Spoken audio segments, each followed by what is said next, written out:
everyone, this is Granny Josie. Welcome to my channel.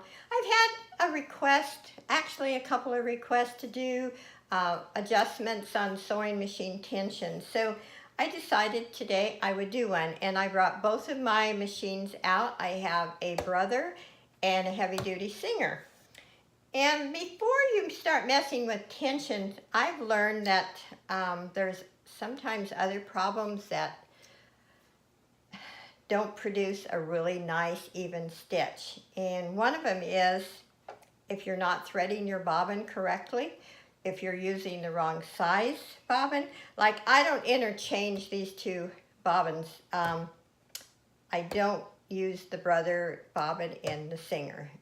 You have to have the right size, and you have to thread it evenly to actually produce a good stitch. Plus your needle. Now, I do a lot of quilting. I quilt my makeup bags, my tote bags. I also make quilts. And quilting, especially with the batting, and I use a heavy-duty batting, is really hard on needles. So I used to be more conservative. Now I change them really frequent. And I get a much better stitch. Like, I'll just show you a more even stitch. And your back and your front stitch should be the same. Should be even. There should not be any loops, and I will show you what I mean in a little bit. So on my heavy duty machine, when I'm quilting, I purchase needles for this machine, and they're heavy duty. For my other machine, the Brother, I use this brand, and it fits most machines, and it works really well with this Brother. Also, you want to make sure that when you're doing a lot of sewing, lint gets packed down under the needle and around the bobbin, and you need to take this plate off and clean that out. And it's not hard to do. Every once in a while, some machines need to go to be serviced, but I actually service my own at home, and I have not had any problem. Main thing, read your manual. And if your sewing machine needs oil, if it says in the manual that it's required, you need to oil these. I oil both of these, and when I oil them, I let them sit overnight, and then I clean it up really good, because sometimes you'll get a little residue of oil, and it will get on your fabric, and you don't want that. So, let's see, the thread. Oh, and on your thread, make sure that you're using good quality thread. And sometimes, you know, people pick up old thread at garage sales or Goodwill and different stores. And not saying that you can't find good thread there, but make sure that you test it. You can pull on it. And if it breaks really easy, or if there's like little, looks like lint on top of the thread, don't use that, because your stitches will not be even and consistent. So I will show you a little bit about what I do. I'll turn around here and see if, hopefully you can see the machines. Okay. There is the numbers right there. And this is a really good stitch for me. It's 2.5, and then the bottom number is 0. And I will show you. And this one's easy actually to adjust. And the book will tell you for the different sizes where you need to place your numbers. And let's raise that up. I've not ever done this with this camera, so we'll see if you can see that. And then you can pull on your stitches here. And if they don't pull out, you see how even those are? And turn it in the back and see. That is a good stitch. And on this machine, it has the numbers for the different styles of stitching and even how to make buttonholes and everything. And when you're threading your bobbin, make sure it's threaded evenly, because that will also throw your stitch off. Okay, let's go over to my Singer Heavy Duty.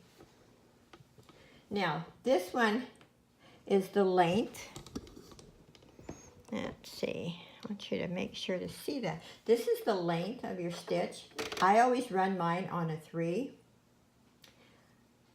This is the width, and then this is the tension. Now, I run mine on a 5, and I'll show you the difference when you mess with that. So you just kind of have to play with it.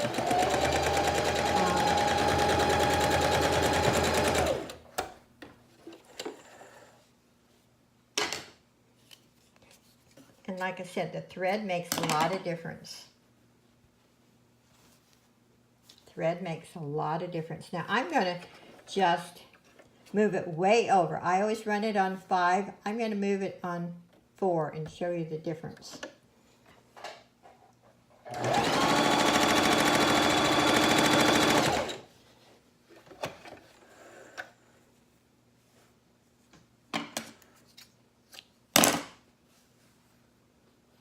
Now, it isn't too bad, but it's not really that even.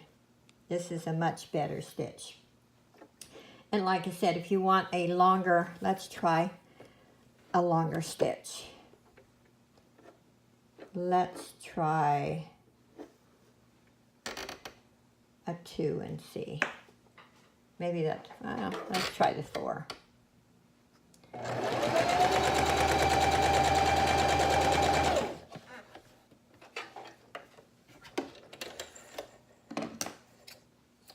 I don't know if you can see, but that 4 is a little bit longer than the 5. So you can just play around with the stitches. This has a needle position, and this one also, when you change the needle position, will change your stitching size. But let me come back over here.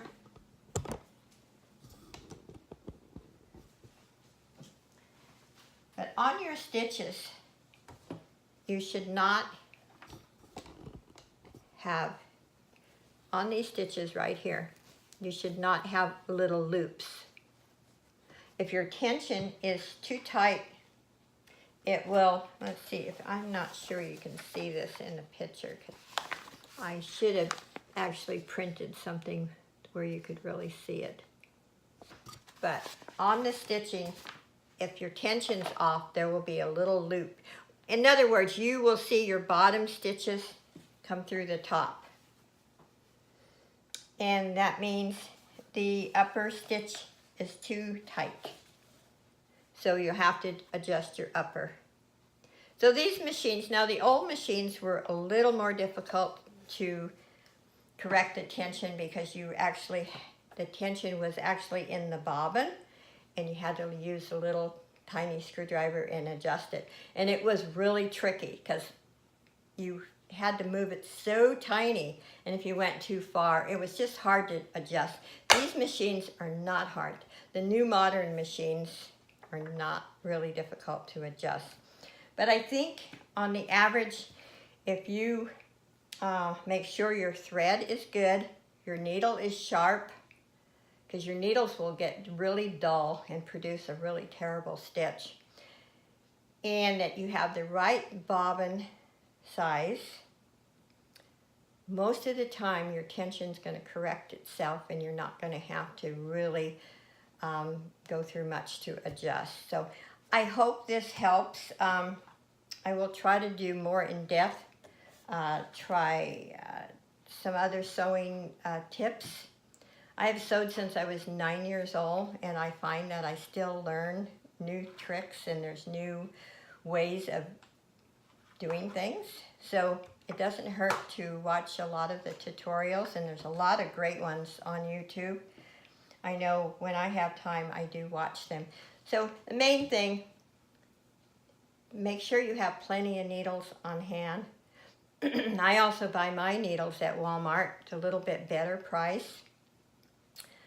And buy good thread. You can order a lot of actually great brands of thread on eBay. And just enjoy your sewing. I love it. That's probably between jewelry and sewing, that's my two favorite hobbies. So I hope this helped.